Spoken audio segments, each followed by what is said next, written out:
Marvel cinematic universe, जहाँ कभी Avengers दुनिया को बचाते थे, लेकिन अब ये कहानी एवेंजर्स के जीत की नहीं है। ये कहानी है एक ऐसे अंत की जिसे कोई रोक नहीं सकता।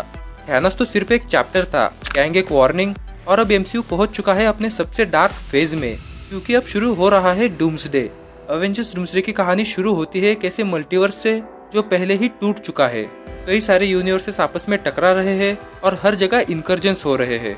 जहाँ एक तरफ डॉक्टर स्ट्रेंज और वॉन्ग एंशिएंट मैजिक से डैमेज को समझने की कोशिश कर रहे हैं, वहीं दूसरी तरफ रीड रिचर्ड साइंस से प्रूव करता है कि ये कोलैप्स नेचुरल नहीं है, ये एक इनएविटेबल कोलैप्स है। वही टीवी अब पहले जैसा पावरफुल नहीं रहा। कैंग की टेक्नोलॉजी हर टाइमलाइन में स्कार्स छोड़ चुकी है और लोकी अब गॉड ऑफ स्टोरीज बन चुका है और उसने टाइमलाइंस को जोड़ कर रखा है। लेकिन ये सब टेम्पररी सॉल्यूशन है। सच्चाई यही है कि मल्टीवर्स अब ज्यादा देर तक एग्जिस्ट नहीं कर सकता। यहीं पर होता है एक रिवील। कैंग असली विलन नहीं था, वो तो सिर्फ एंड को बार बार डिले कर रहा था। असली प्रॉब्लम कैंग नहीं था, प्रॉब्लम था मल्टीवर्स का खुद का एग्जिस्टेंस। और इसी केओस में एक ऐसा कैरेक्टर सामने आता है जिसे एंड से डर नहीं लगता। उसका नाम है Victor Von Doom. Doctor Doom आता है एक ऐसी रियलिटी से जो पहले ही खत्म हो चुकी है। उसने देखा है एवेंजर्स को मरते हुए, हीरोज को मरते हुए और यूनिवर्सेस को मिटते हुए। जहाँ डॉक्टर डूम सिर्फ एक साइंटिस्ट नहीं है, वो एक मैजिशियन भी है। उसकी साइंस रीड रिचर्ड से भी आगे है और उसका मैजिक डॉक्टर स्ट्रेंज से भी ज्यादा खतरनाक। डॉक्टर डूम ने मल्टीवर्स को स्टडी किया है, कैंग, टीवीए, वॉचर्स, सबको, और वो एक कंक्लूजन पर पहुंचा है कि मल्टीवर्स को बचाया नहीं जा सकता, लेकिन उसे कंट्रोल किया जा सकता है। डॉक्टर डूम मानता है कि अगर सब कुछ खत्म होना ही है तो केओस की जगह एक ऑर्डर होना चाहिए, और वो ऑर्डर सिर्फ वही बना सकता है। जब डॉक्टर डूम अपना प्लान एग्जीक्यूट करना शुरू करता है तो अवेंजर्स फिर से असेंबल होते हैं।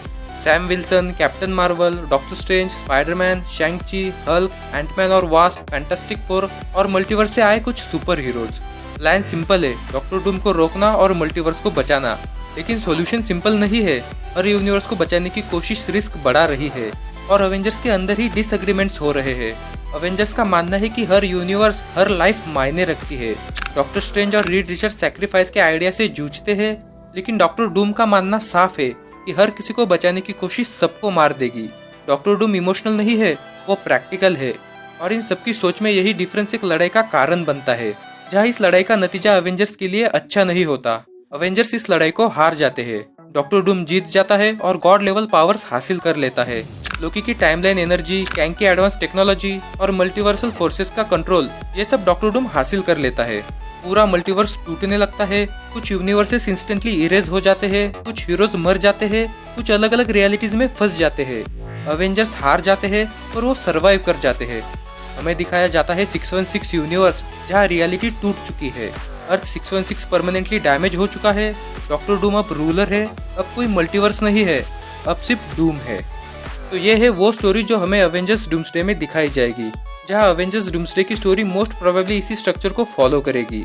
तो आपकी इस स्टोरी के बारे में क्या थॉट्स है वो कमेंट सेक्शन में ज़रूर बताना। अगर वीडियो पसंद आई हो तो वीडियो लाइक ज़रूर करना, अपने दोस्तों के साथ शेयर करना, एंड और इसी वीडियोस के लिए सब्सक्राइब टू हीरोइक सोर। मिलते हैं अगली वीडियो में, बाय।